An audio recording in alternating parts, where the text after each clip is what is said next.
Hello everyone, welcome to घर से UPSC.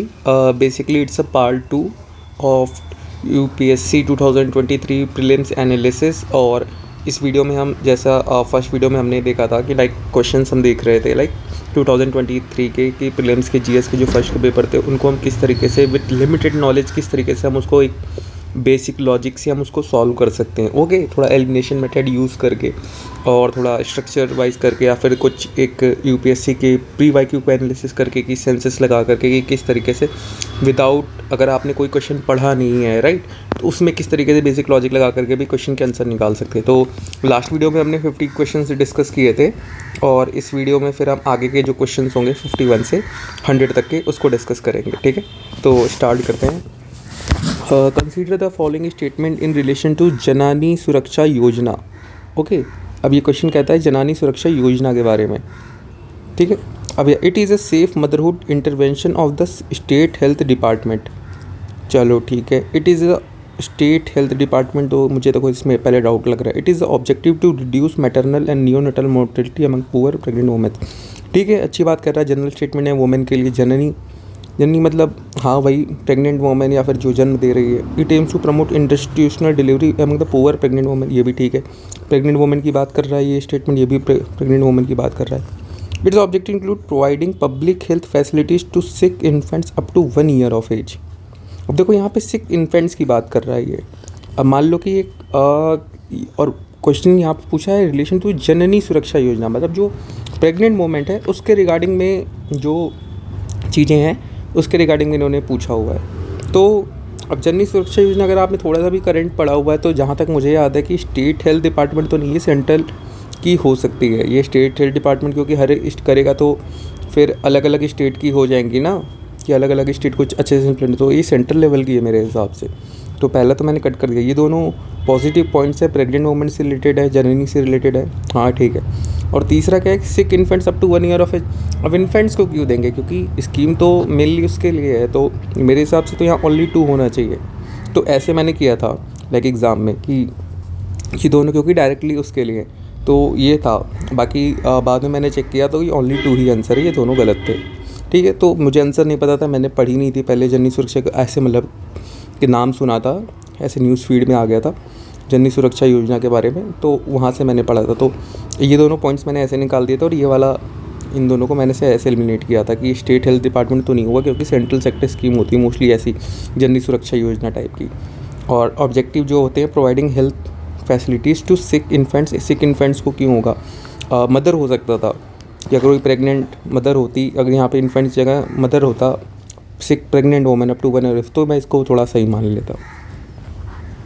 Next question, consider the following statement in the context of intervention being undertaken as anaemia Mukt Bharat strategy. It provide prophylactic calcium supplementation for the preschool. Calcium, देखो यहाँ पे calcium लिखा है. अब anaemia जो होता है जहाँ तक मुझे पता है पढ़ा है आयरन से होता है राइट, और ये PYQ भी है अनीमिया, तो वहाँ से मैंने पढ़ा हुआ है कि अनीमिया में आयरन होता है, तो कैल्शियम तो मेरे हिसाब से नहीं होना चाहिए, ये फैक्ट है. It runs a campaign for delayed cord clamping at the time of the child birth, हो सकता है.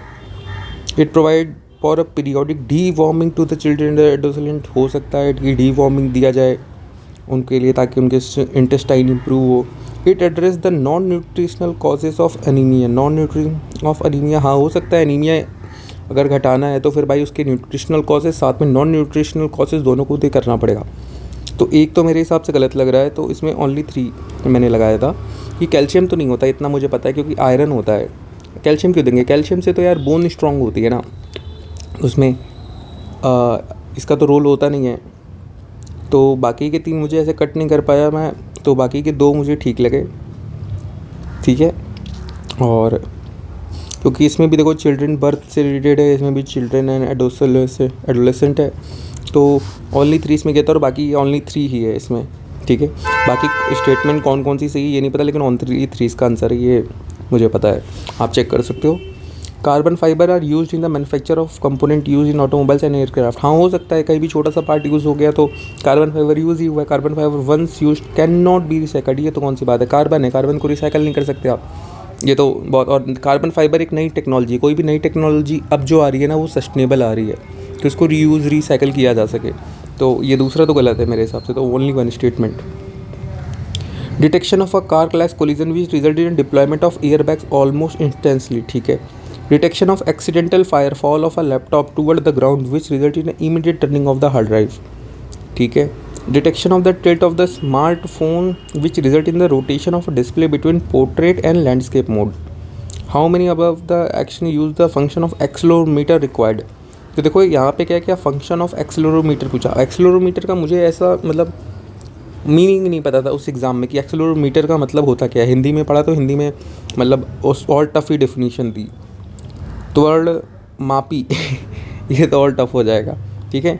तो इसके लिए क्या है, अब इसके कैसे निकाल लेते हैं। अब इसमें देखो ये दो जो एग्जाम्पल है ना, ये दो स्टेटमेंट ये दोनों सेम है और ये थोड़ी आउट मतलब अलग है।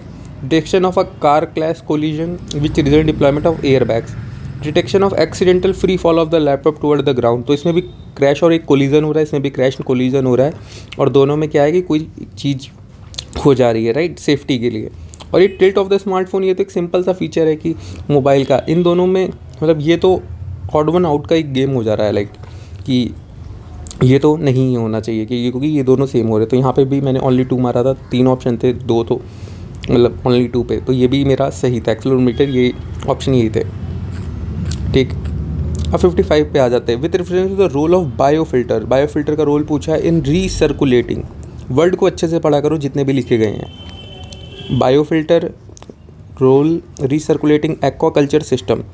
बायोफिल्टर का रोल क्या है रीसर्कुलेटिंग एक्वाकल्चर सिस्टम में। Biofilter provide waste treatment by removing uneaten fish feed, ठीक है, चलो ठीक है ये मान लेते हैं। Biofilter convert ammonia present in the waste to nitrate, ठीक है। Biofilter increase phosphorus as nutrient for the fish.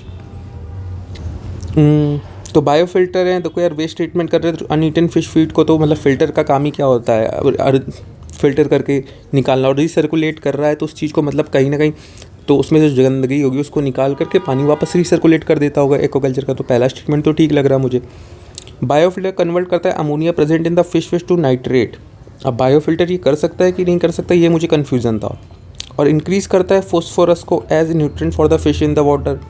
तो बायोफिल्टर अगर फोस्फोरस को इंक्रीज़ करेगा तो यार साथ में एल्गल ब्लूम भी हो सकता है और फिश का न्यूट्रिएंट तो वैसे ही है ही। तो मतलब इन दोनों में मुझे कन्फ्यूज़न लग रही थी, तो लेकिन ये था पक्का कि एक तो गलत हो ही सकता है इन दोनों में से, एक मैंने सही कर दिया। तो इसमें भी मैंने ओनली 2 मारा था, तो बाद में मैंने इसका आंसर चेक किया तो इसका भी आंसर ओनली 2 ही था, ठीक है। और इन दोनों में से कोई भी एक कुछ कोचिंग बता रही ऊपर वाला सही है, कुछ कह रहे हैं कि सेकंड वाला सही है, तो उसका मुझे पता नहीं, तो वो आप चेक कर लेना कि कौन सा सही लगता है। बाकी मैंने इसमें ओनली 2 मार दिया था। तो ये ऐसे स्टेटमेंट बहुत सही होते हैं कि एक आपने सही कर लिया, 2 में आपको पता है कि एक तो गलत है ही, कि एक तो गलत देगी यूपीएससी, 3 दी है तो मतलब 3 में से एक ही स्टेटमेंट ही सही दे, बहुत कम चांसेस होते हैं जब तक आप शॉर्ट ना हो। अब इसमें देखो कन्वर्ट कर सकता है ammonia present in the fish to the nitrate biofilter. चलो मान लो ये वाला गलत हो गया। तो biofilter increase phosphorus as a nutrient for the fish, क्या पता रीसर्कुलेट कर रहा है एक्वाकल्चर सिस्टम को, तो उसमें तो ये भी गलत हो सकता है क्योंकि इंक्रीज़ कर रहा है तो बार बार कितना इंक्रीज़ करेगा, राइट, एक ही पानी है उसको बार बार बायोफिल्टर उसको तो कैसे कर सकता है। ये हो सकता है कि उसमें अमोनिया जो प्रेजेंट है उसको फिश को उसको नाइट्रेट में बदल देता हो फिश के लिए, फिश वेस्ट को। अब वेस्ट ही है ना, बायोफिल्टर है उसका जो वेस्ट आ रहा है उसको कर दे, तो ये भी सही हो सकता है, ये तीसरा वाला गलत हो सकता है। तो ओनली 2 कर दिया था मैंने और ये ओनली 2 आंसर इसमें सही है, ठीक है। अब ये आ जाते हैं consider the following pair object in space description specified giant cloud of dust and gas in space nebula star which brighten and dim periodically pulsar neutron star that are formed when massive star collapse out. अब इन सब में से मैंने कुछ नहीं पढ़ा था, सिर्फ मैंने नेबुला पढ़ा था। अगर आपने ज्योग्राफी एनसीईआरटी की पढ़ रखी है तो आपको नेबुला का ये पता होगा कि giant space cloud of dust and gas in space, क्योंकि कोई भी प्लैनेट फॉर्म होने से पहले स्टार्टिंग में एक नेबुला ही होता है, ठीक है। अब नेबुला था, अब मुझे ये पता लगा कि ये ऑप्शन तो इन्होंने ऊपर दिया है, तो मतलब इन्होंने तो ये वाला जो ऑप्शन है ये भी किसी और का होगा जो इन्होंने दिया होगा, या तो इसका हो सकता है या तो इसका हो सकता है। तो यहाँ पे मैंने ओनली 1 कर दिया क्योंकि एक तो ऊपर नीचे हुआ होगा ना, तभी तो या तो ये इसका होगा या तो ये इसका होगा, राइट। तो इसलिए मुझे लगा, और 3 की तीनों गलत देना मतलब काफ़ी कम संभावनाएं होती हैं। तो 3 में से मतलब 2 तो गलत अगर ऐसे दे रहे हैं ऊपर नीचे करके, तो एक तो सही दिया ही होगा, तो इसलिए यहाँ पे मैंने ओनली 1 मारा था, ठीक है। और ये सही है, ये इन्होंने चेंज किया था और पल्सर की डिफिनीशन यही होती है, neutron star at form of the run out of the fuel and collapse, ठीक है। तो ऐसे एग्ज़ाम में आप ऐसे कर सकते हो कि अगर आपका एक भी पता है तो उससे आप करके ऐसे निकाल सकते हो कि अगर 3 है उसमें से अगर एक आपको यहाँ से ये पता लग गया कि एक तो यहाँ से गलत है, सामने वाला ये नहीं है, ऊपर दिया हुआ है तो मतलब ऊपर वाले का नीचे दिया होगा, सिंपल सी बात है, राइट। तो एक तो गलत होगा। विच of the following countries has own satellite system. अब मुझे ये भी नहीं पता था। अब इसमें क्या हुआ कि अभी देखो, अब जैसे यूएस है, यूएस का मुझे ये पता है कि यूएस के पास जीपीएस है, ठीक है। जैसे इंडिया का है अपना IRNS, ये PYQ है, ये सारे आप पढ़ के जाना। अब जैसे ऑस्ट्रेलिया है, मतलब यूएस है, यूएस अपनी मेजर टेक्नोलॉजी जो है ना अपनी साथ की जो कंट्रीज़ होती हैं उनके साथ शेयर करता है। जैसे ऑस्ट्रेलिया हो गया, कनाडा हो गया और इजराइल हो गया, ठीक है। ये सारी उसकी एलाइज कंपनी है। जापान भी है उसकी एलाइड, लेकिन जापान की अगर मैं बात करूँ, जापान की अपनी एक वो भी है एस्ट्रोनॉमिकल जाग्जा नाम से ना, लेकिन कनाडा ऑस्ट्रेलिया की नहीं है, राइट। इजराइल की भी मुझे लगता है नहीं, मुझे पता नहीं उतना,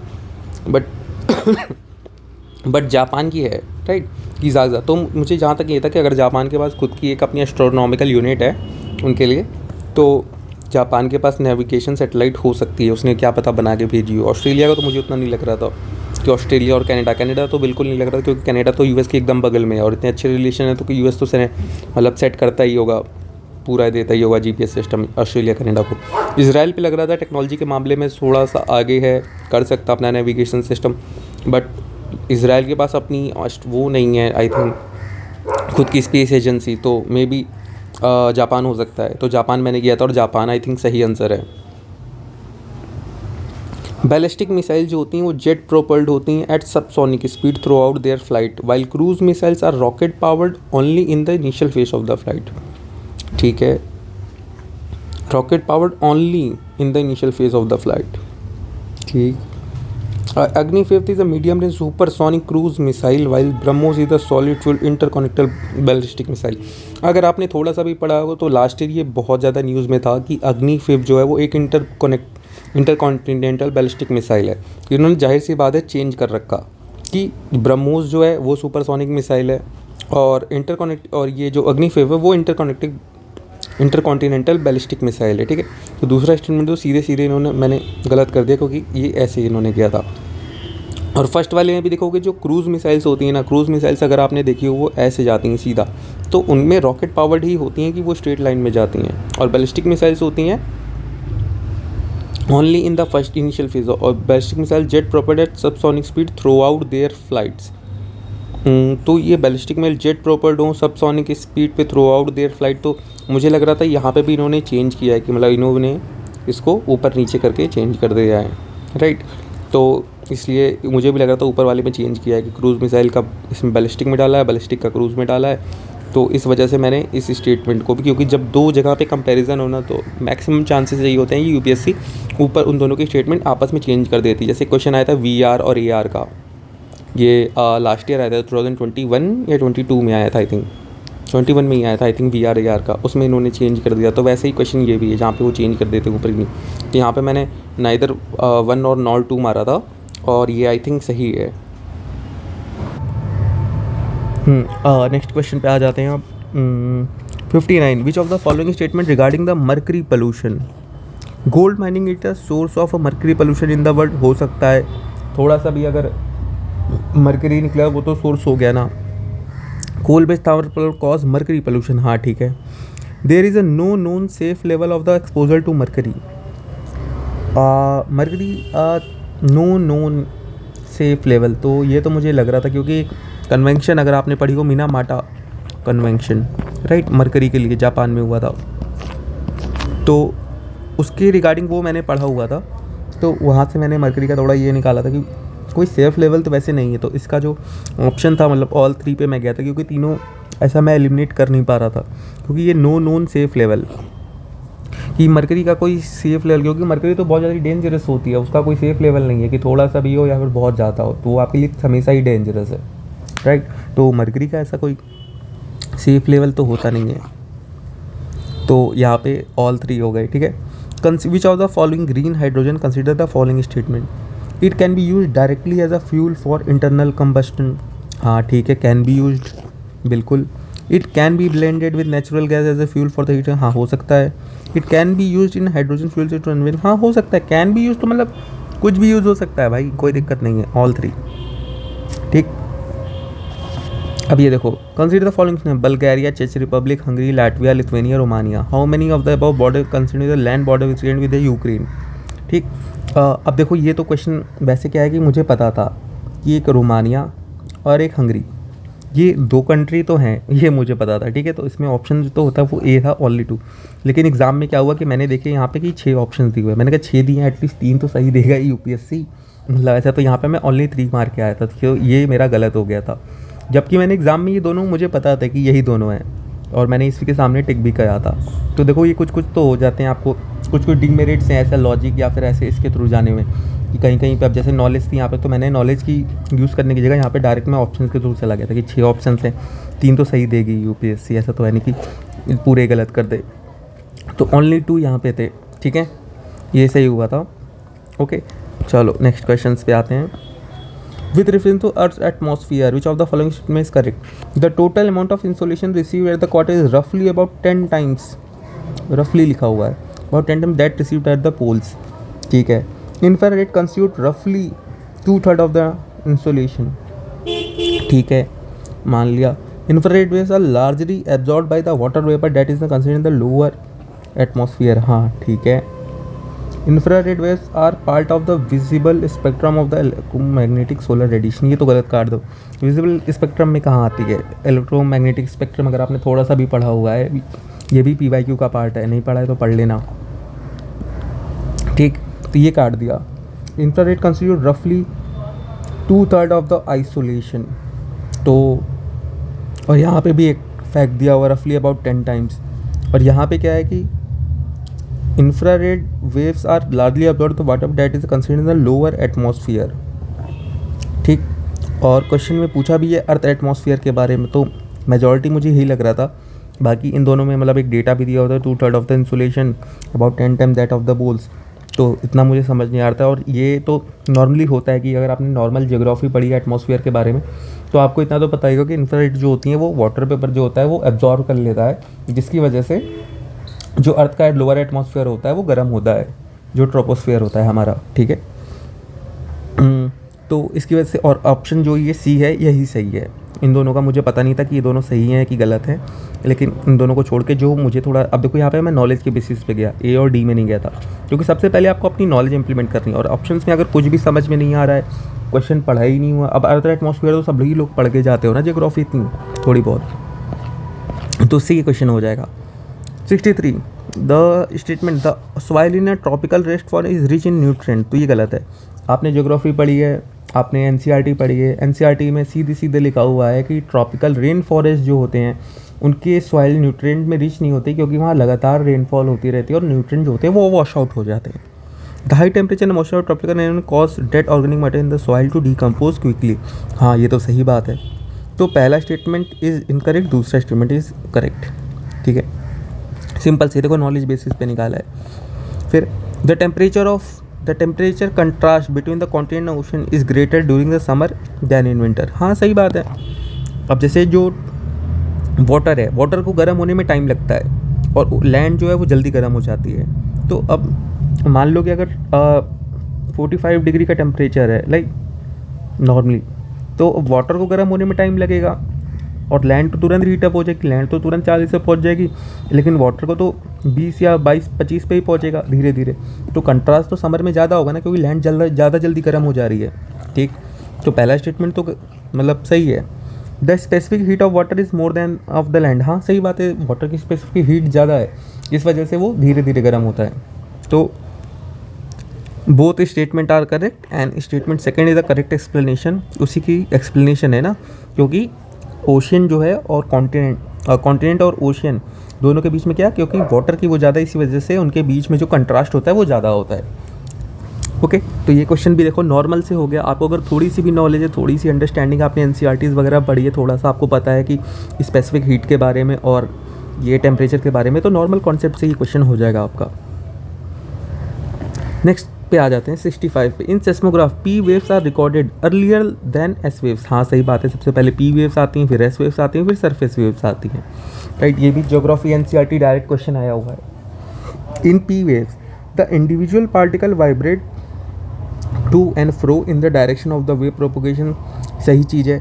where is in the S wave the particles vibrate up and down at the right angle to the direction of the wave propagation. हाँ, एस वेव जो होती हैं वो ज़्यादा खतरनाक क्यों होती हैं, क्योंकि वो राइट एंगल डायरेक्शन में जाती है, इन the direction of the wave.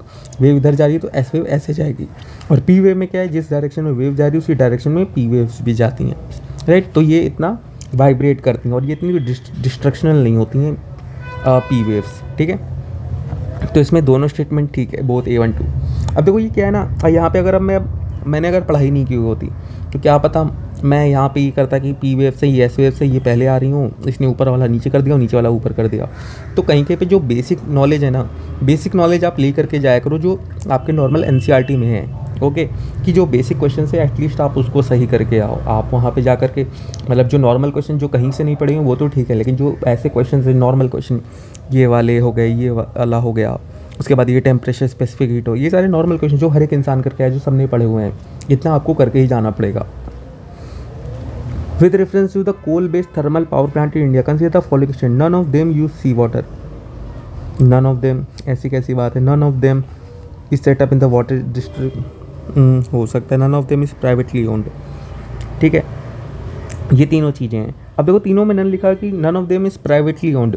अब हमारे यहाँ पे आप देखोगे तो रिलायंस है, अडानी पावर लिमिटेड है, ये सारी क्या है, ये सारी भी तो उसकी कंपनियाँ हैं, पावर लिमिटेड हैं जो पावर प्रोड्यूस करती हैं कोल से। ये तो गलत हो गया।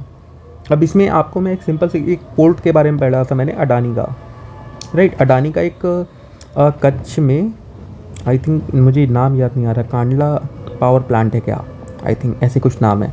अब देखो एक है वो सिर्फ कांडला, मान लो एग्जांपल ले लेते हैं, कांडला पावर प्लांट नाम उसका नाम आई थिंक कुछ और है या फिर यही है, पता नहीं। उसको अडानी ने ओन किया है कहाँ पे, कांडला कच्छ में। वो कच्छ क्या है, वाटर डिस्ट्रिक्ट है, मतलब ये गलत हो गया। None of them sea use sea water क्यों नहीं यूज़ करें, सी वाटर बहुत सारे करते हैं नॉर्मल। ग्राउंड वाटर कहाँ से लाएंगे इतना ज़्यादा, तो सी वाटर ही यूज़ करेंगे ना उसके लिए। ग्राउंड वाटर कितना यूज़ एक्सट्रैक्ट कर लेंगे भाई, या रिवर वाटर कितना ले लेंगे, फ्रेश वाटर उस एनर्जी के लिए। एनर्जी तो डेली इतनी ज़्यादा यूज़ है, सी वाटर ही मैक्सिमम यूज़ करते होंगे क्योंकि साइड ही होते हैं वो। तो इसमें तो मैंने नन लगा के आया था और नन ही इसमें सही है, ठीक है।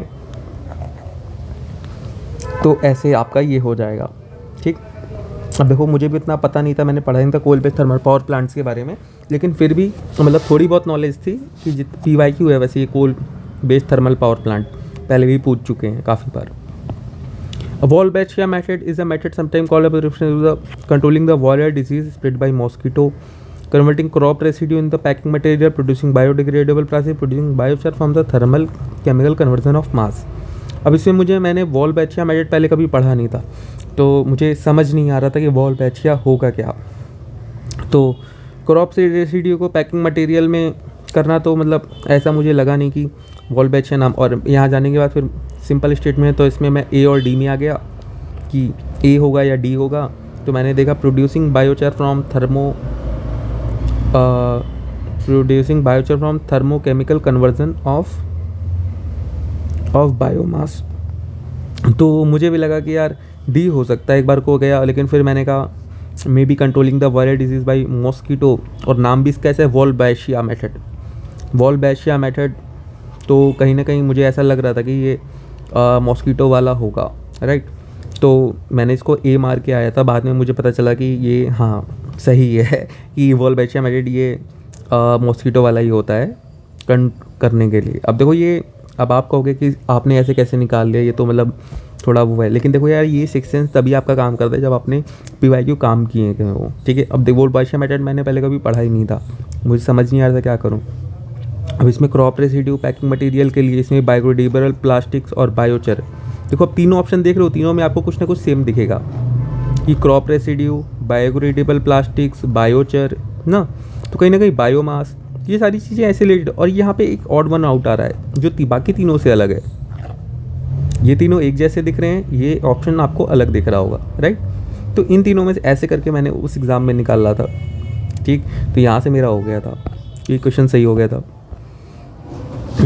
Consider the following: it is spreading finely ground basalt rock on farmland extensively, increasing alkalinity of the ocean by adding capturing carbon dioxide by various and pumping in the redundant areas of carbon. How many activities are often considered discussed carbon capture and carbon sequestration? ये वाला option तो देखो सीधे PYQ से उठाया गया है, ये PYQ में पहले भी पूछ चुके हैं। फिर increase the alkalinity of the ocean by adding lime, हाँ ये भी है ठीक है कि अगर आप ओशियन में लाइम ऐड कर देते हो, चूना ऐड कर देते हो, तो उससे ओशियन की जो ये कार्बन डाइऑक्साइड की जो वो है, कार्बन को कैप्चर करने की ओशंस की कैपेसिटी वो बढ़ जाती है। और फाइन पार्टिकल्स, अगर आप ground basalt on the farmland extensively, अगर फार्मलैंड पे आप फाइन ग्राउंडेड बसाल्ट रॉक फेंक दोगे तो उससे क्या होगा कि जो अर्थ जो ग्राउंड में से जो एक्स्ट्रा कार्बन रिलीज़ होता है वो रिलीज़ नहीं होता, वो अंदर ही कैप्चर्ड रहता है, ठीक है। तो ये भी होता है और वो उसमें मिक्स भी हो जाते हैं बसाल्ट रॉक्स के साथ। तो यहाँ पे मैंने ऑल 3 मार दिया था कि ये तीनों हो सकते हैं, ओके। तो अब ये देखो ये क्या है, ये भी PYQ आया हुआ है, ये भी PYQ था और ये PYQ तो नहीं था, लेकिन अगर आपने इन दोनों को पढ़ा हुआ है तो आपको थोड़ा, अगर आपने ये कार्बन कैप्चर पढ़ा हुआ है, कार्बन कैप्चर बेसिकली PYQ का टॉपिक है, तो अगर आपने कार्बन कैप्चर पढ़ा हुआ है तो आपको थोड़ा आइडिया ये लग जाएगा कि कैसे ये भी मतलब ठीक हो सकता है। तो कॉन्सेप्ट्स आपको थोड़े पता होने, कॉन्सेप्ट्स आप PYQ से निकाला करो, क्या क्या पढ़ने हैं सारे, पूरा पेपर पढ़ डाला करो। अब ये क्वेश्चन देखो, aerial metagenomics refer to the best situation of the following question situation. अब मैंने देखा इसमें भी फिर मैंने देखा 4 ऑप्शन है, चीज़ें तो यहाँ पे भी मैं पहले ऑप्शन पढ़ता हूँ पूरे। कलेक्टिंग DNA सैंपल्स फ्रॉम, अब देखो इसमें ये निकाल लेना एरियल मेटाजेनोमिक्स। एरियल मतलब हवा से रिलेटेड होगा, कुछ मेटा मतलब कुछ बड़ा होगा, जीनोमिक्स मतलब जीन से रिलेटेड होगा, जीन की स्टडी से रिलेटेड होगा। Collecting DNA sample from air in a habitat at one go, ठीक है। Understanding the genetic makeup of avian species of a habitat using airborne devices to collect blood samples from moving animals. ये तो लग रहा है statement की बनाया गया हुआ है। Sending drones to inaccessible areas to collect plant and animal samples from land surface and the water bodies. इसमें भी उतना collect plant and animal samples, genomics की बात की गई है। अब हम कहाँ तक बच गए, 2 ऑप्शन में बच गए, A और B। अब A और में B में रह रहा है तो ऑप्शन A ही होगा, क्योंकि A और D में से ही आंसर होता है, D तो मैंने पहले कट कर दिया। और क्या है, understanding genetic makeup of avian species. अगर एवियन स्पीसीज है तो उसके लिए आप एरियल वर्ड क्यों यूज़ करोगे, राइट। अब आप ये पढ़ो ना, collecting DNA sample from air in a habitat at a one go, कि एयर से DNA सैंपल्स ले लेना एट अ वन गो पे, एरियल मेटाजेनोमिक्स। तो ज़्यादा मुझे ठीक यही लग रहा था और ऑप्शन A था, तो इसलिए मैं और के साथ गया और आंसर यही है, आंसर A ठीक है, ठीक है। Collecting DNA samples from the habitat one, देख रहे हो बिना पढ़े नॉर्मल सा थोड़ा सा लॉजिक लगा करके, थोड़ी सी अपनी जो बाकी की नॉलेज है उसको कंस्ट्रक्ट करके उसमें लाइन में लाके आप सीधे आंसर निकाल सकते हो। अब देखो, micro satellite DNA is used in the cause which of the following. Studying micro मतलब छोटा सा होगा कुछ, स्मॉल सा, सैटेलाइट, ठीक है, और DNA, 3 चीज़ें नाम है इसमें। Studying the evolutionary relationship among various species of fauna, evolutionary relationship among various species of fauna, ठीक है। Stimulating stem cell to transform into diverse functional tissues, ठीक है। Promoting clonal propagation of horticulture plants, ठीक। Assessing the efficiency of drug by conducting series of drug trials in the population, ठीक है। तो अब ये चीज़ें हो गई। अब माइक्रो सैटेलाइट DNA तो मतलब efficiency of drug conducted by series drug trials in population, तो ये हिसाब से मेरे हिसाब से नहीं होगा माइक्रो सैटेलाइट DNA, ठीक।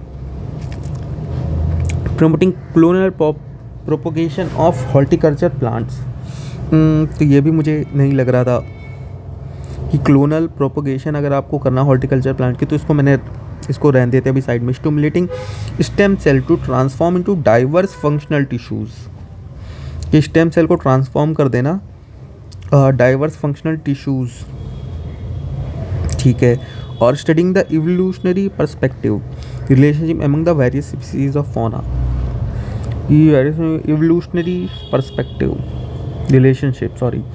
तो देखो अब यहाँ पे मुझे इन तीनों में समझ नहीं आ रहा था कि कौन सा सही होगा, तो फिर मैंने कहा ऐसे स्टेटमेंट में सिंगल वाले हैं, A और D में जाना चाहिए, तो मैंने यहाँ पे A मारा था और लकीली इसमें भी A ठीक है, A ही इसमें आंसर है। Studying the evolutionary relationship among the various species of fauna.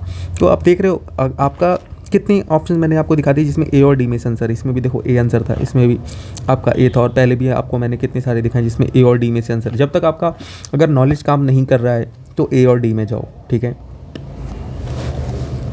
Which consider the following statement according to the Micro Small Medium Enterprises Development Act 2006, the medium enterprise are those which are the plant and the machinery between 15 crore and 25 crore. Fact दिया हुआ है, number दिए हुए हैं, सीधे गलत कर दो, यूपीएससी हमेशा गलत देगी। All bank loans to the micro qualify under the priority sector. तो हाँ, हो सकता है क्योंकि माइक्रो स्मॉल और मीडियम इंटरप्राइजेस को गवर्नमेंट आगे बढ़ाना चाह रही है, राइट, उनको प्रमोट करना चाह रही है, तो उनको प्रियोरिटी लिस्ट में तो रखेंगे, प्रियोरिटी लेंडिंग स्कीम में रखेंगे। और ये भी PYQ अगर आपने थोड़ा सा पढ़ा हो तो ये पूछा गया था एक बार कि प्रियोरिटी लेंडिंग सेक्टर में कौन कौन सी चीज़ों को रखा गया है, तो उसमें MSc भी ऑप्शन था, आई थिंक 2 या 3 साल का, मुझे ईयर याद नहीं है, लेकिन ये PYQ है। ठीक, तो ओनली 2, देखो सीधे सीधे आ गया। With reference to the central bank of the digital currencies, it is possible to make payment in digital currency without using SWIFT dollar and US dollar and SWIFT। हाँ सही है, सेंट्रल बैंक की digital currency है तो उसमें आपको SWIFT और US dollar की ज़रूरत क्या है, वो तो एक सेंट्रल डॉलर की है, डिजिटल करेंसी है, तो उसको तो आप ऐसे रेगुलेट कर सकते हो ना, उसमें SWIFT की तो ज़रूरत ही नहीं है। A digital currency can be distributed with a condition programmed into such as a time frame for spending T.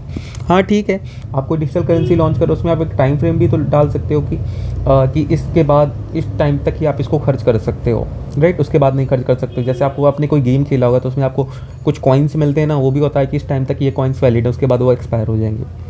तो ये तो ठीक ही है, इसको मैं सही मानता हूँ, और पहला वाला भी सही लग रहा था, तो बोथ 1 and 2 इसमें मैं करके आया था, और ये 1 and 2 ही सही है, दोनों सही हैं।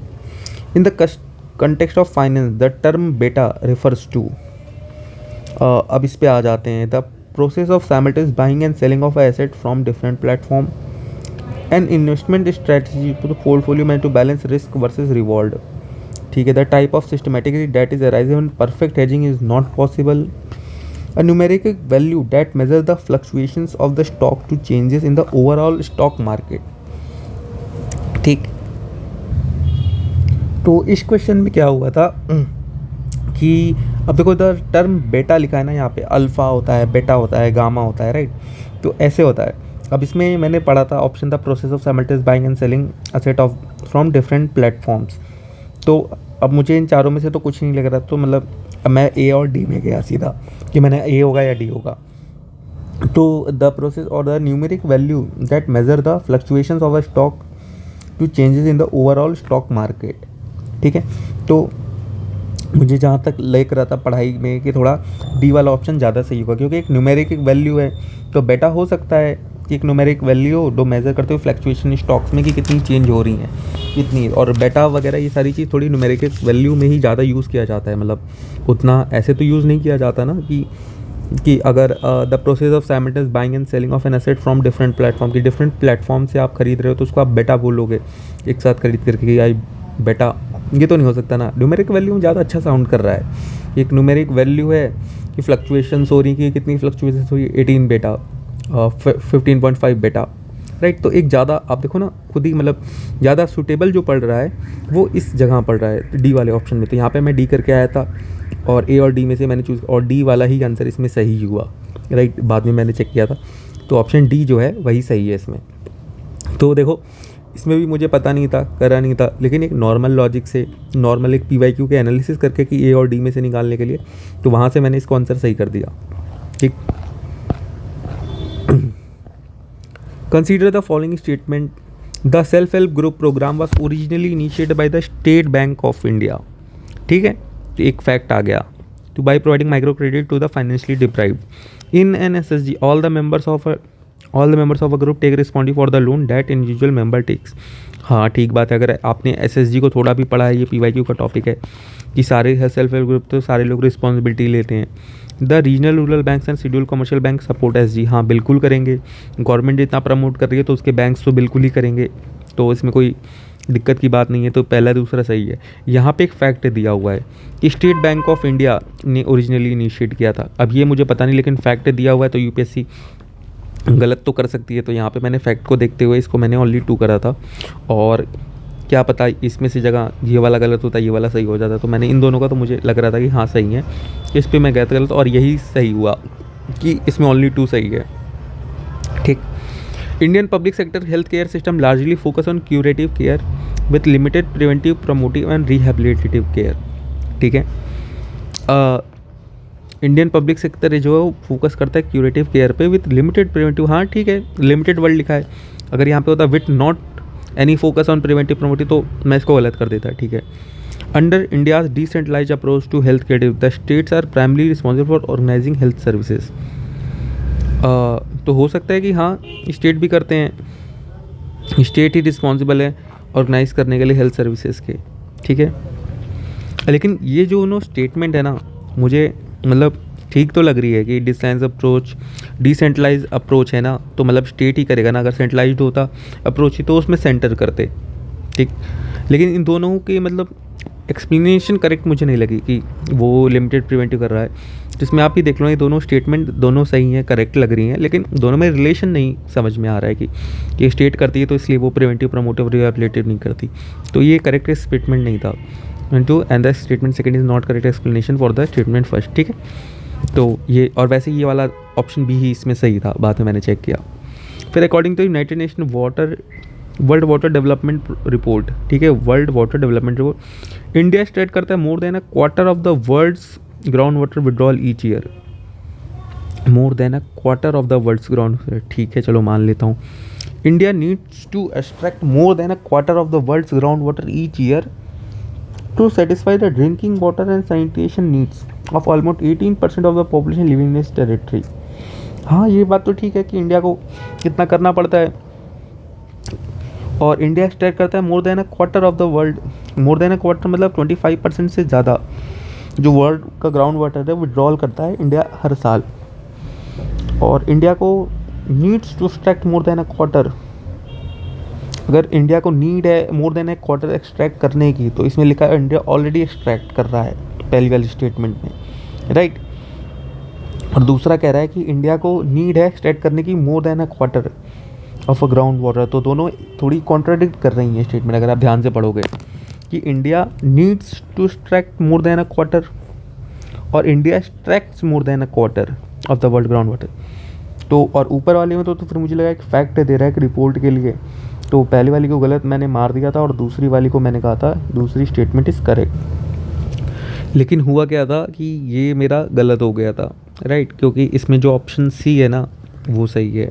यहाँ पे मैंने डी लगा दिया था, एग्ज़ाम में ये क्वेश्चन मेरा गलत हो गया था, क्योंकि इसमें पता है हमने एक चीज़ मैंने एग्ज़ाम में ध्यान नहीं दी थी, जो मैंने बाद में जाके थोड़ा ध्यान दिया था कि each year to satisfy the drinking and sanitation needs. और अगर आप ध्यान से पढ़ोगे ना, कभी अगर आपने PYQ सॉल्व किया हुआ है कि हमारा जो मैक्सिमम ग्राउंड वाटर जो होता है ना, वो जो यूज़ होता है लगभग 60 to 70%, वो इरिगेशन पर्पस के लिए यूज़ होता है, राइट। तो मेरा थोड़ा मतलब इसमें ध्यान इसमें चला गया था, ये extract more than a quarter, तो यहाँ पे मैं भूल गया satisfy the drinking and sanitation needs of the almost 18। तो हमें उसके लिए यूज़ नहीं करना पड़ता, हमारा तो 20% में ही काम हो जाता है ड्रिंकिंग सैनिटेशन इन सारी चीज़ों का। जो 60 to 70% हमारा वाटर यूज़ होता है वो मोस्टली होता है इरीगेशन पर्पज़ के लिए हमारे यहाँ, राइट। तो उसके लिए ये स्टेटमेंट जो होगी वो रॉन्ग हो जाएगी। ओके चलो नेक्स्ट क्वेश्चन पे आ जाते हैं।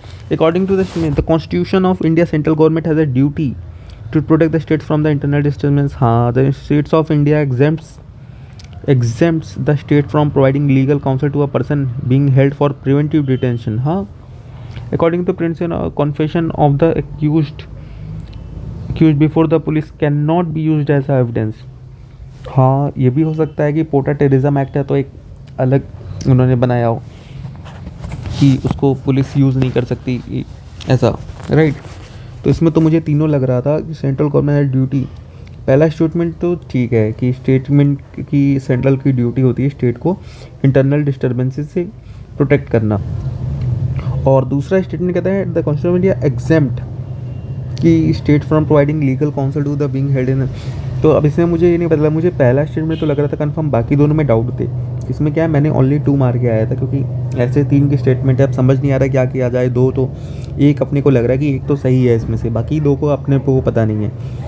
तो बाकी 2 में क्या करना है, एक को गलत मान लेना है, ओनली 2 करके आना है। अब UPSC का मतलब ये इसको गलत माने या इसको गलत माने, किसी को भी मान ले, अपने से क्या। ओनली 2 हमने कर दिया था और ये मतलब ओनली 2 ही इसका आंसर है, जहाँ तक मैंने हर आंसर की में चेक किया था बाकी इंस्टीट्यूट्स के, तो लोगों ने ओनली 2 ही बताया है। तो अब तक हमने ठीक ही किया है उससे, ठीक है। Which of the following countries have been suffering from decades of civil strife and food shortage and was in news in the recent for this very severe famine.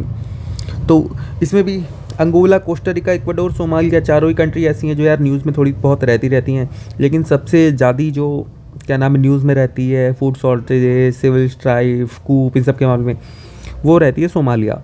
ठीक है, तो मुझे इन सब का तो पता नहीं था। ए और डी में गया, अंगोला और सोमालिया सबसे ज़्यादा न्यूज़ में। सोमालिया ही मैंने सुना था कि सोमालिया में वो सारे भी तो काम होते हैं, कौन सी होती है नेवी पे जो कब्जा कर लेते हैं, क्या बोलते हैं उन्हें यार, भूल गया मैं, पायरेट्स, हाँ पायरेट्स वगैरह भी होते हैं वहाँ पे। तो मतलब बहुत बैकवर्ड में ही अभी दिक्कतें चलती रहती हैं। तो सोमालिया मुझे लग रहा था, तो डी पे मैं गया सोमालिया, और सोमालिया मेरा आंसर सही था। Consider the following statement. In India the biodiversity management committee आता है कि through the realisation of the objective of the Nagoya protocol. हाँ ठीक है, ये PYQ है, नगोया प्रोटोकॉल। अगर आपने नहीं पढ़ा है, CBD पढ़ लेना। क्या था, कंजर्वेशन बायोलॉजिकल डाइवर्सिटी एक्ट 2002 ऐसे करके है। ठीक है, उस एक्ट को आप पढ़ लेना। नगोया प्रोटोकॉल हो गया, किगाली अग्रीमेंट हो गए, ये सारे आप पढ़ लेना, रिलेटेड हुए हैं। The biodiversity management committee have important function in determining access and benefit of sharing, including the power to levy collection fees on the access of biological resource its jurisdiction. ठीक है, तो हाँ ये भी ठीक है। अगर आपने ये 2002 वाला एक्ट पढ़ के आप गए हो CBD का, उससे क्वेश्चन आया हुआ है, बोथ A एंड 2 दोनों सही हैं। ठीक है, PYQ से रिलेटेड था ये क्वेश्चन। अगर आपने PYQ करा है तो इसको आप आसानी से सॉल्व कर लेते हैं। Consider the following statement the respect of election of the president of India. ठीक, the members nominated to the either house of the parliament और the state legislative assemblies are also eligible to included nominated member. ठीक है, are eligible तो पहला काट दो, लक्ष्मीकांत पढ़ी है तो क्वेश्चन सॉल्व कर लेते थोड़ी सी। बाकी कुछ लोग जिनको थोड़ा सा पता नहीं वो इस क्वेश्चन को भी नहीं कर पाते। पहला कट गया। The higher the number of elective assembly, higher is the vote of each MLA of that state. अब देखो जितनी ज़्यादा इलेक्टिव सीट्स हैं, ठीक है, अब ये कह रहा है higher is the value of the vote of each MLA of that state. तो ऐसा भी अगर ज़्यादा MLA हैं तो उसकी पॉपुलेशन भी तो ज़्यादा होगी, और जब पॉपुलेशन से MLA को डिवाइड करोगे, राइट, तो फिर वो तो एक एवरेज ही हो जाएगा ना, क्योंकि अब जिस स्टेट की पॉपुलेशन कम है वहाँ MLA भी कम है, जहाँ पॉपुलेशन ज़्यादा है तो वहाँ MLA भी तो ज़्यादा है, तो पॉपुलेशन भी तो ज़्यादा ही हो रही है, तो परसेंटेज तो फिर एक एवरेज पे तो वैसे ही आएगा ना, क्योंकि डिलिमिटेशन क्या होता है, पॉपुलेशन के बेसिस पे ही तो होती है। तो इसका लेकिन ये मान लेते हैं, अब जैसे यूपी है, यूपी में 404 आई थिंक MLA हैं, 404 या 403 ऐसे हैं कुछ, ठीक है, तो इतने MLA हैं वहाँ पे। अब तो अब यूपी की पॉपुलेशन भी अब कितनी है, 22 करोड़ के लगभग है, 20 से 22 करोड़। तो उसके हिसाब से फिर आप देखोगे तो कहीं ना कहीं लग ही रहा था। तो ये थोड़ा क्वेश्चन थोड़ा ट्रिकी सा हो गया था एग्ज़ाम में, तो मैं इसको सोच रहा था लीव करने का, लेकिन इसमें मैंने अटेम्प्ट करके आया था। कैसे करके आया था ये भी बता दे रहा हूँ कि higher the number of elective assembly, higher the number of value of votes, the value of vote of each MLA of Madhya Pradesh is greater than of Kerala. Madhya Pradesh की पॉपुलेशन केरला से ज़्यादा है, हाँ है, और तो MP यहाँ पे भी ज़्यादा होंगे, केरला में तो उतने कम ही होंगे। The value vote of each MLA of Puducherry is higher that of Arunachal Pradesh because the ratio of total population to the total number of elective seats in Puducherry is greater as compare to the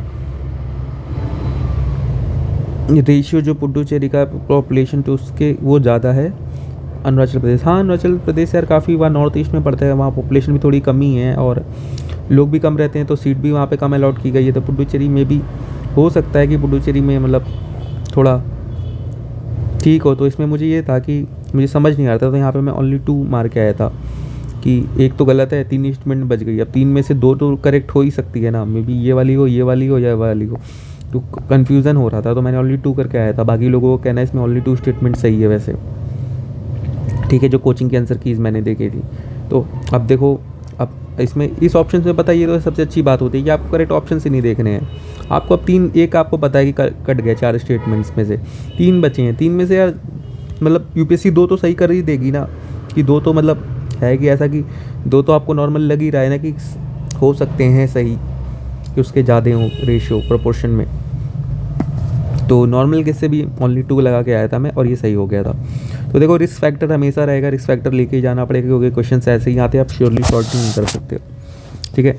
which reference to the Indian history, Alexander, Rea, AH Longhurst, Robert Sewell, James Burgess, Walter Elliot, is associated archaeological excavation English press of churches construction of railway in colonial India.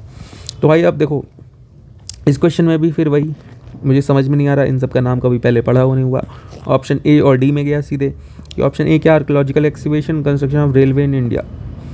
और यहाँ पे English press के लिए मतलब इतने लंबे चौड़े नाम तो मतलब, और चर्चेस इन प्रिंसली स्टेट्स में चर्चेस को स्टैब्लिश करने के लिए इन लोगों के नाम इतने, ये दोनों तो मुझे लग रहा था ऐसे उतने होंगे नहीं खास।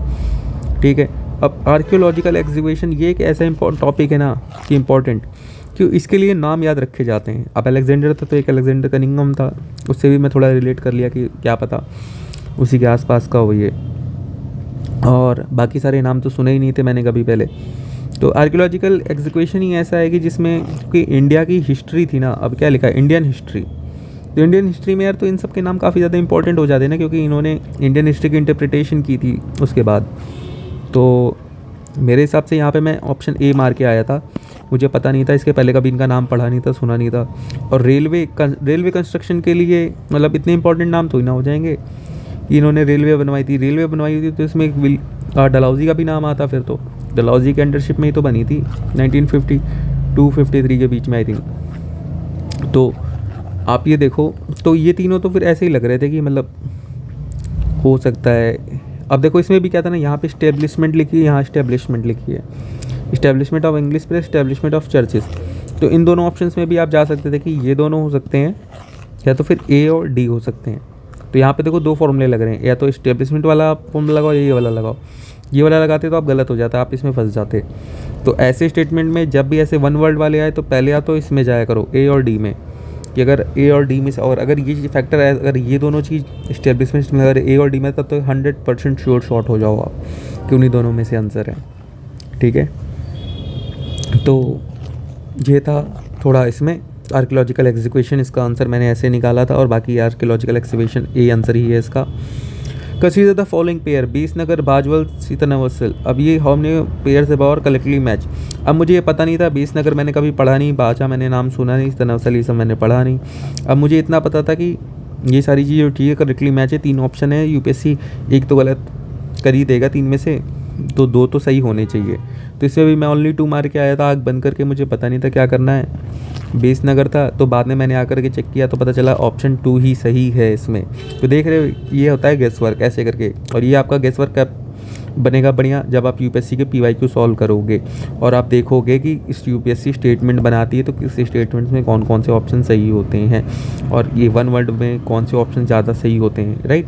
तो ऐसे आप थोड़ा एक यूपीएससी का माइंडसेट समझ सकते हो कि यूपीएससी जब प्रेफर जो एग्जामिनर बना रहा है वो ऑप्शंस को किस तरीके से फ्रेम करता है, और क्वेश्चन किस तरीके से फ्रेम करता है, और आंसर्स को कहाँ पे सेट करता है। ठीक है, वो आपको थोड़ा समझ में आ जाएगा। ठीक है, तो इसको मैंने पढ़ा कि बीसनगर जो है वो शेवियाइट नहीं है, वो वैष्णवाइट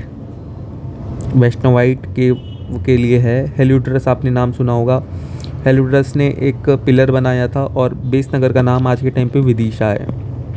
ठीक है, तो ये मैंने बाद में पढ़ा था, ये मैं आपको बता दे रहा हूँ। एग्ज़ाम हॉल में मुझे पता नहीं था, मैं 3 में से मैंने कहा एक तो गलत किया ही होगा, तो मैं 2 मार के आया था। ठीक, तो और वैसे ये सही है, only 2। Consider the following, 7 August is declare the national handloom day. हाँ ठीक है, इट वॉज द 1905 द स्वदेशी movement was launch on the same day.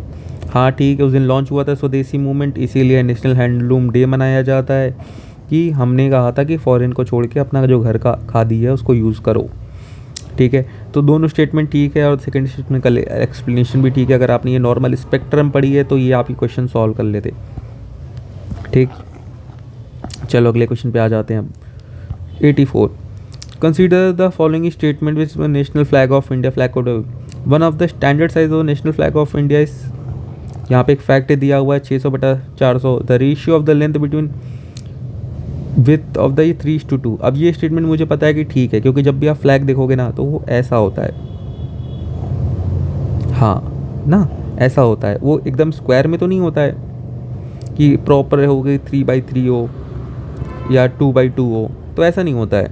वो होता क्या है, एक जो उसकी विड्थ होती है ये, हाँ विड्थ जो होती है ये, और ये हाइट, ये लेंथ और ये हाइट, हाँ मान लो तो ये हाइट हमेशा मतलब 2 के रेशियो में होती है, 3 के रेशियो में, थोड़ा चौड़ा होता है साइड वाला। तो ये तो मुझे पता है कि सेकेंड स्टेटमेंट तो ठीक है। अब ये 3:2 है, अब यहाँ पे भी ये रेशियो दिया हुआ है, 3:2 में ही दिया हुआ है। 600 mm to 400 mm हो सकता है, तो कि क्या पता ये 200/400 हो, हाँ सॉरी मतलब 300 × 200 हो, ये भी हो सकता है। या फिर ऐसा भी हो सकता है कि ये 900 × 600 हो ना, हो तो कुछ भी सकता है। अब यहाँ पे दिया हुआ है, अब ये लिखा हुआ है इन्होंने कि स्टैंडर्ड साइज़, और ये फैक्ट दिया हुआ है, तो इसमें तो मतलब मुझे लग रहा था कि क्या पता ये गलत कर सकते हो। तो यहाँ पे मैंने किया था कि स्टेटमेंट 1 जो है इनकरेक्ट है, स्टेटमेंट 2 इज़ इनकरेक्ट करेक्ट, और बाद में मैंने देखा तो ये ऑप्शन जो था ये सही था, ऑप्शन डी हमारा सही था, ठीक है। Which is the Constitution Day?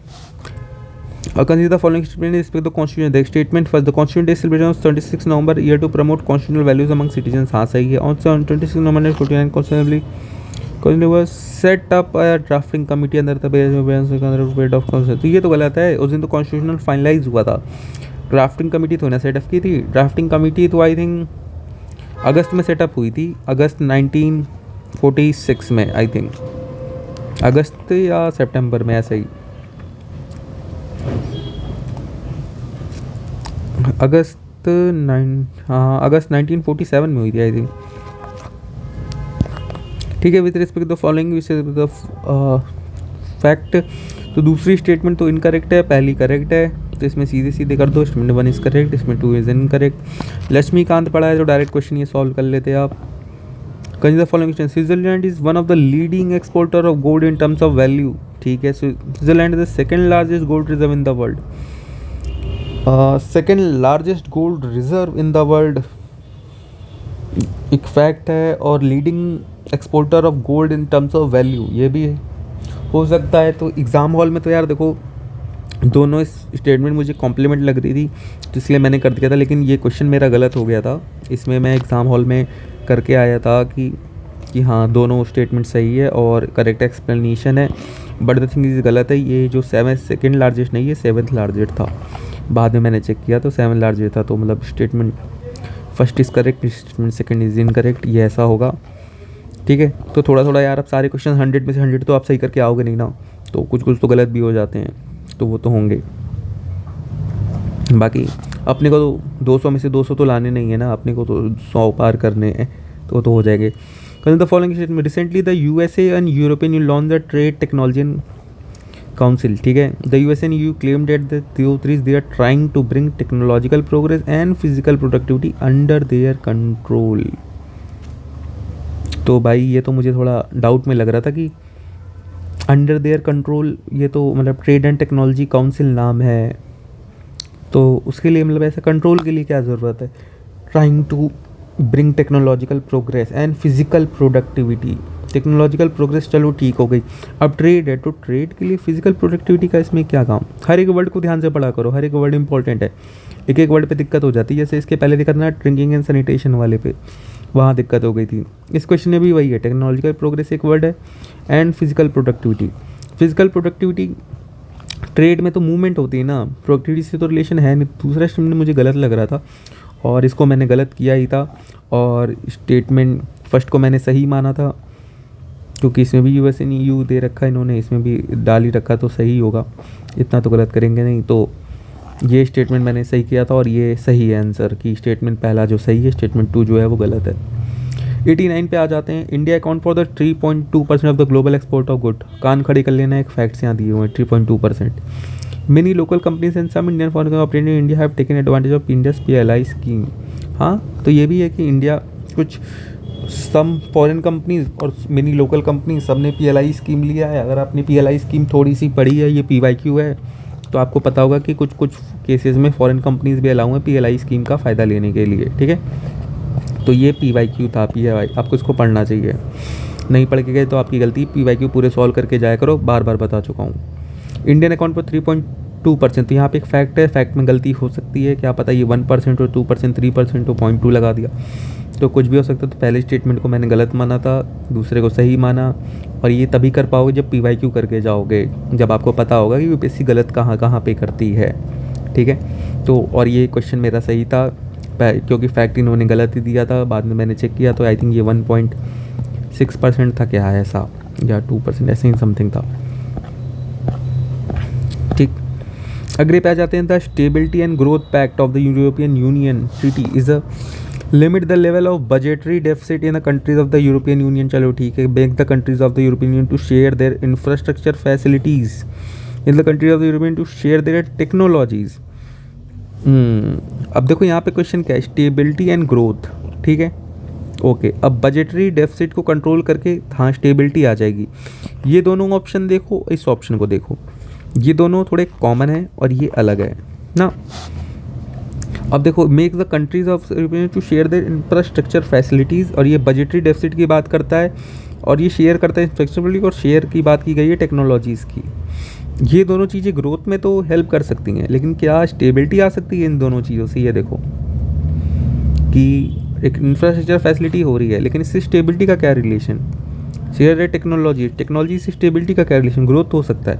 लेकिन अब पहली वाली स्टेटमेंट देखो, limit the level of budgetary deficit and the of the countries of the European union, तो इससे स्टेबिलिटी तो आएगी कंट्रीज में, साथ साथ उनकी ग्रोथ भी होगी। तो पहला पॉइंट तो मुझे ज़्यादा वैलिड लग रहा था, तो इसमें ओनली 1 करके आया था मैं। अब यहाँ पे भी आप लोग बोलोगे कि 3 इंस्ट्रूमेंट है, 3 में से आप 2 कर सकते थे, लेकिन ये भी तो देखो ना, 2 को मैंने यहाँ पे ऑड वन आउट कर। पहले अपनी सारी नॉलेज का यूज़ कर लो, सारी चीज़ें, उसके बाद ऐसा थोड़ा उसमें जाना कि ऑप्शंस में से निकालना जब कुछ समझ में नहीं आ रहा होता। अब यहाँ पे तो मैंने देखा कि ऑड वन आउट है, स्टेबिलिटी एंड ग्रोथ है, स्टेबिलिटी एंड ग्रोथ, बजटरी देश, जैसे आपने अगर FRBM एक्ट पढ़ा होगा राइट, जिसमें हमने कहा गया है कि 3% हमें रखना है हमारा जो डेफिसिट है उसको, ठीक है। तो अब इस चीज़ में ही आप देखो, तो यहाँ पे क्या ओनली 1 में मार गया, तो बाद में मैंने देखा कि ओनली 1 ही इसका आंसर है। तो मैंने पढ़ा नहीं था, लेकिन फिर भी एक कुछ वर्ड है ना, स्टेबिलिटी इंफ्रास्ट्रक्चर फैसिलिटीज़ और टेक्नोलॉजी शेयर करने से स्टेबिलिटी क्यों आएगी, लेकिन बजटरी डेफिसिट को लिमिट करने से स्टेबिलिटी ज़रूर आ जाएगी राइट। तो ये चीज़ें कुछ हैं जो आपको अपने दिमाग में लगाना पड़ेगा, ये रिलेशन आपको बनाने पड़ेंगे, ये आपको तभी आएगा जब आप PYQ सॉल्व करोगे, ठीक है। तो ओनली 1 ये हो गया।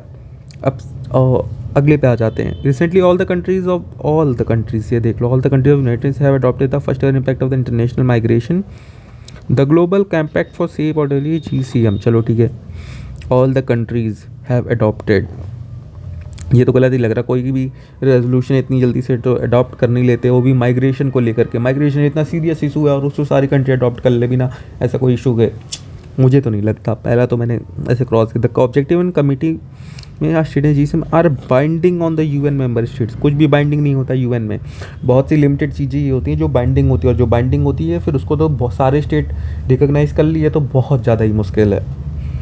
The GCM address internal migration और internally displace people also in objective and commitment. तो हाँ, ये तो ठीक लग रहा है मुझे, ये तो एक पॉजिटिव स्टेटमेंट्स है कि माइग्रेशन इंटरनली डिस्प्लेस भी हैं, उनको भी है तो उनको करना चाहिए।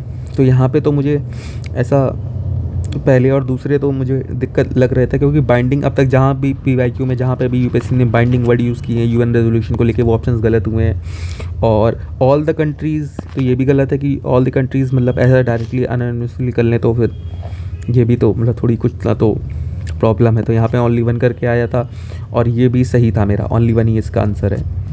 With reference to the home guard are raised under the rules of the home guard act and the rules of central government. चलो ठीक है, मान लेता हूँ। The role of the home guard is to auxiliary police force in the police and the maintain of the internal security. हाँ ठीक है। To prevent interference on the coastal areas border wing the home guard battalions have been raised in the some states.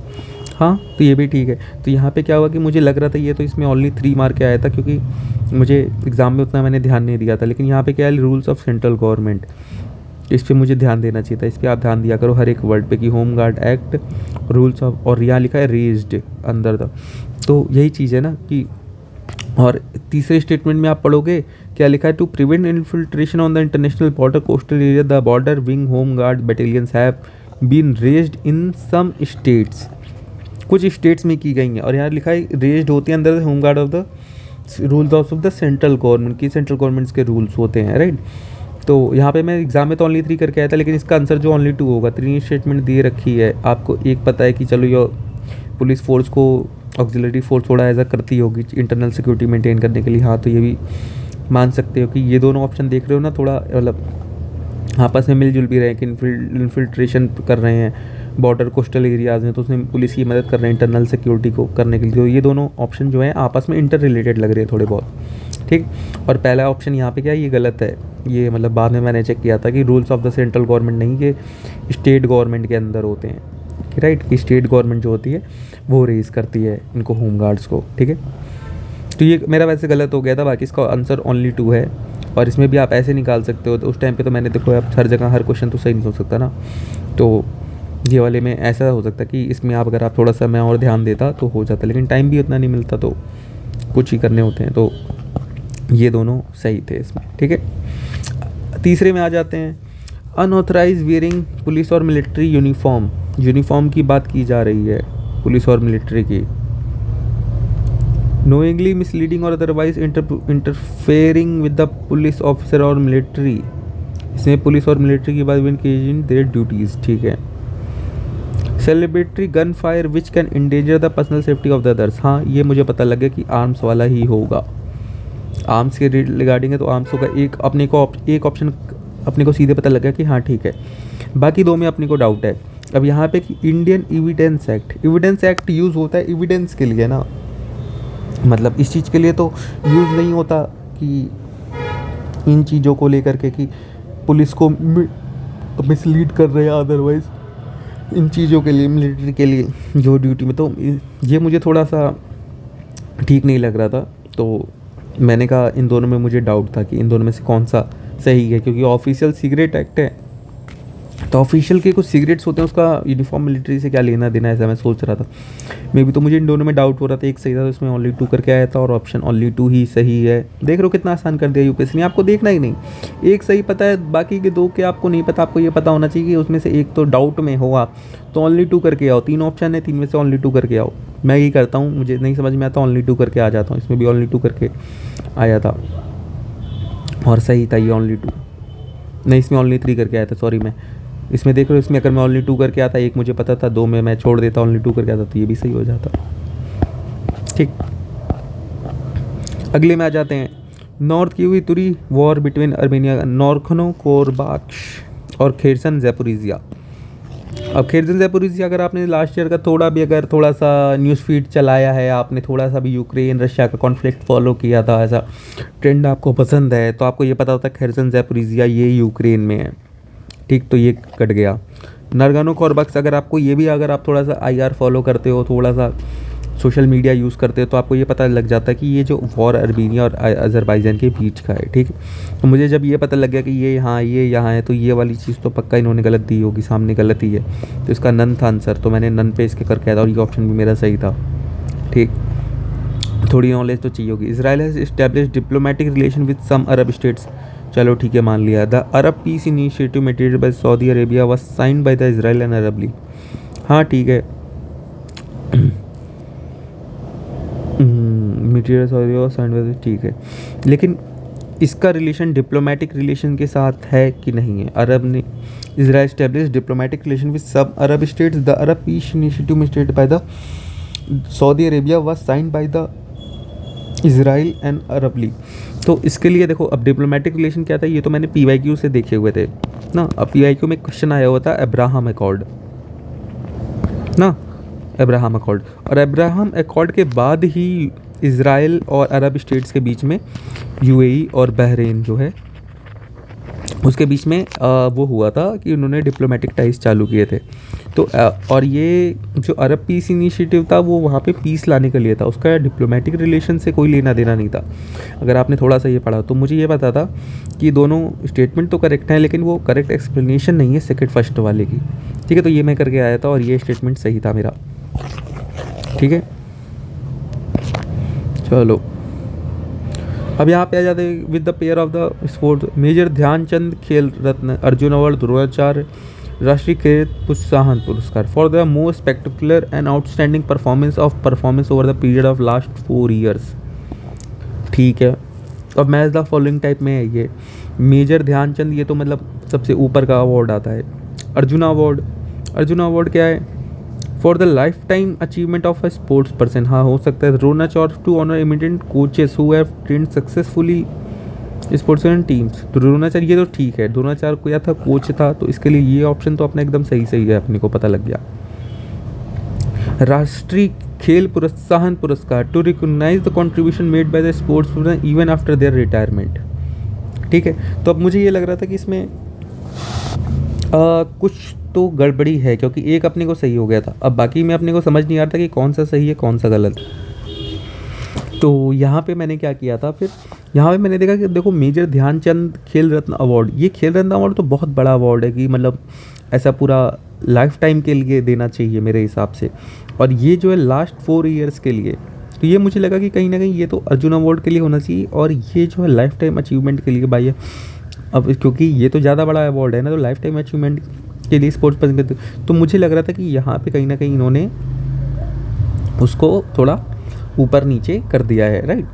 तो ये मुझे थोड़ा सा doubt हुआ था, और फिर एक मुझे सही लग रहा था, फिर मुझे लगा इसको तो फिर चेंज करने का होता नहीं, अगर करते तो इसको करते, अगर ये सही दिया है तो ये भी मेरे हिसाब से सही दिया होगा, तो इसलिए फिर मैंने इसको ओनली 2 करके आया था, और इसमें ओनली 2 ही सही है।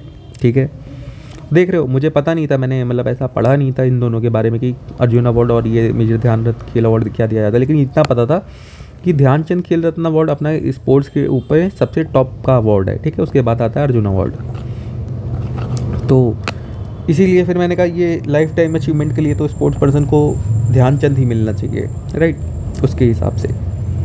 तो ये भी अपना सही हो गया था। 96 पे आ जाते हैं। 44 chess Olympiad was the first time chess Olympiad was held in India. चलो ठीक है, मान लेते हैं, मैंने तो पढ़ा नहीं था उतना। The official mascot of the name Thambi, ठीक है, मान लिया। The trophy of the winning team open the trophy for the winning team in the open section is Vera Menchik cup, और the trophy for the winning team in the women section is the Hamilton Russian cup. अब ये दोनों statement ही देखो लगभग आधे same है, बस यहाँ पे ओपन सेक्शन है, यहाँ पे वुमेन सेक्शन है, यहाँ पे वीरा मांचिक कप है, यहाँ पे हैमिल्टन रशियन कप है। तो काफ़ी सारे चांसेस जब ऐसी चीज़ें होती हैं तो यूपीएससी क्या करती है, इन दोनों को रिवर्स कर देती है। तो मुझे भी यही लग रहा था कि ऐसी चीज़ें रिवर्स किया होगा मे बी, और मैंने जब देखा तो रिवर्स ही था, इसमें मैं ओनली 2 करके आया था, और वैसे भी ओनली 2 ही इसका आंसर था। ये दोनों स्टेटमेंट सही थे, इन दोनों में वाकई में यूपीएससी ने इसको ऊपर नीचे किया था। ठीक है, तो ये क्वेश्चन मेरा ऐसे सही हो गया था। और ये देखो, अब ये चीज़ आपको कैसे पता चली कि यूपीएससी ऐसे ऊपर की स्टेटमेंट सेम है दोनों की, और यहाँ पे बस ओपन सेक्शन है, यहाँ वुमेन सेक्शन है, वीसरा मैंचिक कप है, और यहाँ पे हैमिल्टन। क्या पता यूपीएससी ने ये वीसरा मैंचिक कप नीचे हो वुमेन सेक्शन के लिए, और हैमिल्टन रशियन कप हो ओपन सेक्शन के लिए, ये भी हो सकता था। तो मुझे ऐसा लगा तो मैंने किया, और बाद में पता चला कि यूपीएससी ने एक्चुअली में यही किया है। ठीक है, तो ये चीज़ आपको कब आएगी? ये चीज़ तभी आएगी जब आप यूपीएससी के पीवाईक्यू को एनालिसिस करोगे। ठीक है, कि यूपीएससी ऑप्शंस को कहाँ कहाँ गलत करती है। फिर अगले पे आ जाते हैं, areas in the mention of the conflict Donbas Syria. पहला गलत, अगर आपने यूक्रेन कॉन्फ्लिक्ट को फॉलो किया था तो आपको पता लग जाता है। यूक्रेन से देखो 3 क्वेश्चन आए थे पिछले साल। ठीक, ये हो गया, तो ये आपका गलत हो गया पहला। तो एक गलत हो गया। फिर कैचिन यूथोपिया, टिग्रे यूथोपिया, तो इसमें मेरा क्या हुआ था, पहला गलत हो गया था, मुझे लगा था, फिर इसमें ओनली 1 करके आया था मैं, लेकिन इसमें ओनली 1 भी नहीं हुआ क्योंकि टिग्रे इथोपिया में है और कैचिन मुझे पता नहीं। तो ये मुझे लग गया था कि मैंने सोचा था एक गलत है, तो क्या पता इन बाकी 2 में एक तो सही होगा, तो लेकिन इसमें ओनली 1 नहीं, इसमें नन था, क्योंकि तीनों के तीनों ही इसमें गलत हैं। ठीक है, तो ये सर्च कर लिया। टिग्रे मुझे पता है कि यूथोपिया में है, ठीक है, और कैचिन ये मतलब एग्ज़ाम हॉल में याद नहीं था, बाद में मुझे याद आया कि टिग्रे मैंने पढ़ा हुआ था, यूथोपिया में है। ओके, और ये यूक्रेन में नहीं है, रशिया में नहीं है, सीरिया में नहीं मतलब। चलो, इन द रिसेंट ईयर चैटगुनिया माली student caught the international fish और which of the following region. तो इसमें भी आ जाओ, discovery of the rich deposit of the rare earth element. Rare earth element हैं तो इतनी जगह मिल जाएंगे, चैटगुनिया, माली और सूडान, चारों ही ऐसे बदमाश वाले देश हैं। Establishment of Chinese military basis हो सकता है। Southward expansion of the Sahara desert हो सकता है। सक्सेसफुल कूप, हाँ ये भी हो सकता है। अब मैं फिर आ गया, इसमें कुछ समझ में नहीं आ रहा, ए और डी में आ गया। ए में देखा rich deposit of rare earth material elements, तो रेयर अर्थ एलिमेंट तो यार वैसे हर जगह ही है, क्या मतलब वो अपने उस पे कोस्टल जोन पे। तो मुझे लगा सक्सेसफुल कूप, हाँ, और सूडान में तो कूप हुआ भी था, और छठ में भी, और माली गिनी, चारों बदमाश कंट्री भी लग रही थी मुझे ऐसा नाम से सुन के। तो मैंने इसमें डी मार के आया था मैं कि सक्सेसफुल कूप का ए और डी में से, क्योंकि ऐसे क्वेश्चन में मैक्सिमम मैं ए और डी में ही जाता हूँ कि कुछ भी नहीं आ रहा हो, नॉलेज में एकदम जीरो है, मतलब पढ़ा हुआ नहीं है, तो सीधे ए और डी में जाऊँ। और तो इसमें मैंने डी करके आया था सक्सेसफुल कूप। ठीक, कंसीडर द फॉलोइंग हैवी, और ये सही था, सक्सेसफुल कूप ही है उसका answer. Consider the following heavy industries, fertiliser plant, oil refinery, steel plants. Green hydrogen is expected to play a significant role in decarbonising how of the many industry. तो हर जगह कर सकती है, ऑल थ्री, तीनों को थोड़ा सा भी ग्रीन हाइड्रोजन का यूज़, हर सब में एनर्जी का तो यूज़ होता ही है ना, फर्टिलाइजर में, प्लांट्स में और रिफाइनरी में, सबको इलेक्ट्रिसिटी तो चाहिए होगी ना, ग्रीन हाइड्रोजन से इलेक्ट्रिसिटी आ जाएगी डायरेक्ट, हो गई डीकार्बनाइज। Consider the following statement about G20. The G20 group was originally established as a platform for the finance minister and culture bank to discuss the international economic and financial issues. हाँ सही है, G20 का charter खोलोगे सबसे पहली paragraph की जो सबसे पहली लाइन है वो यही है। Digital public infrastructure is one of the India's G20 priorities. हाँ सही है, digital one of the India's G20 priorities तो है। डिजिटल पब्लिक इंफ्रास्ट्रक्चर पे इंडिया काफ़ी काम कर रहा था, तो इन चीज़ों को लेकर के तो मतलब ये तो सही है। और one of the priorities India, तो हाँ वन ऑफ द प्रियोरिटीज़ हो सकती हैं, पहला भी सही है, तो इसमें बोथ एंड 1 और 2। ठीक, तो ये हमने पूरे 100 के 100 क्वेश्चन सही कर सॉल्व कर दिया आपके सामने। जो मैंने गलत भी किए थे वो भी मैंने आपको बता दिए, जो मैंने सही किए थे वो भी मैंने आपको बता दिए, राइट। तो अब आपने देखा होंगे लगभग 12 से 15 क्वेश्चन ऐसे थे ना जिसमें ऑप्शन ए और डी में से था, सिंगल स्टेटमेंट वाले, राइट। इसमें से आपको हेल्प हो जाती है अगर थोड़ा सा PYQ एनालिसिस किया। PYQ से मोर देन 50 टॉपिक्स, 50+ टॉपिक्स आते हैं अगर आपने सिर्फ PYQ सॉल्व करके गए हो 10 साल के। और फ़ायदा क्या होता है ये मैंने आपको बताया ही हुआ है कि अगर 10 साल के आप कर रहे हो, 1 साल में आपको मतलब लगभग 250 टॉपिक मिल जाएंगे पेपर में से, आराम से 250 टॉपिक। 10 साल के करके जा रहे हो 2500 टॉपिक मिल जाएंगे, 2500 टॉपिक को आप आराम से सॉल्व कर सकते हो। ठीक है, इन 2500 टॉपिक को आप आराम से करके जाओ। आपको मैं बता रहा हूँ इस 2500 में से लगभग आपके कितने क्वेश्चंस आएंगे, 100 क्वेश्चंस आएंगे। उसमें अगर हर के 3 स्टेटमेंट में मान लेता हूँ 300 टॉपिक से क्वेश्चन आपके आए हैं, तो 2500 टॉपिक आप पढ़ के जा रहे हो, 300 को नहीं कर पाओगे यार, उसमें से 60 ही तो करने हैं। और देखो अटैम्प्ट करने का मेन सीन क्या होता है, अब जैसे UPSC में जो माइनस में निगेटिव मार्किंग होती है ना, वो कितनी होती है, वो 1/3 होती है। ठीक है, कि 1/3 आपकी नेगेटिव मार्किंग होगी।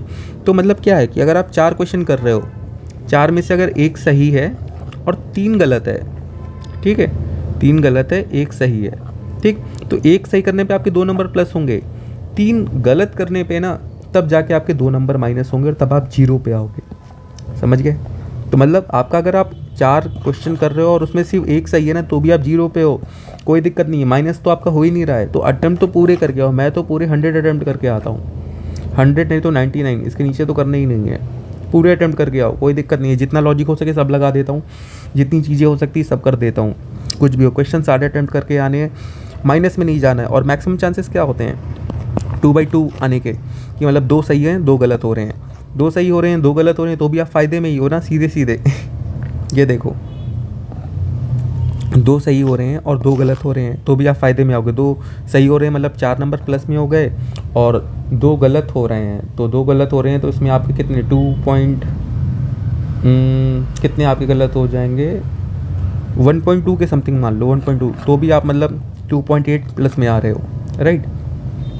तो देख रहे हो आप, मतलब हमेशा प्लस में ही जाओगे। तो अटेम्प्ट आप मैक्सिमम करके आया करो, गेस वर्क पे अपनी वो लो। बाकी मैं कुछ नई नेक्स्ट वीडियोस ले आऊँगा, जैसे कि कितनी जो ट्रिक्स हैं ये वाली जो PYQ से मैंने एनालिसिस किए हैं, जैसे मैंने आपको ये A और D वाली बताई, 2 और 3 में मतलब अगर 3 स्टेटमेंट हैं तो उसमें ओनली 2 वाला जो है, और जो मैच द फॉलोइंग में स्वैप करते हैं ये, राइट। तो अब ऐसे मैंने आपको इसमें काफ़ी चीज़ें, ऐसे बहुत सारी चीज़ें जो हर एक पेपर्स में अलग अलग चीज़ें हैं जो आप इम्प्लीमेंट कर सकते हो, जो मैंने की हैं देखी हैं। तो उसके लिए मैं और सारी वीडियोस ले आऊँगा। बाकी कमेंट्स में आप मुझे बता देना कोई क्वायरीज हो। और CSAT के रिगार्डिंग में मैं सोच रहा हूँ एक वीडियो लेकर के आऊँगा, उसमें भी मैं आपको बता दूँगा क्या क्या चीज़ें हैं, कैसे करना है। ओके, तब तक के लिए गुड बाय। और कोई क्वायरी हो तो आप मुझे कर देना। टेलीग्राम का लिंक नीचे डिस्क्रिप्शन में है, वहाँ से आप टेलीग्राम ग्रुप चाहो तो ज्वाइन कर सकते हो। Okay, bye.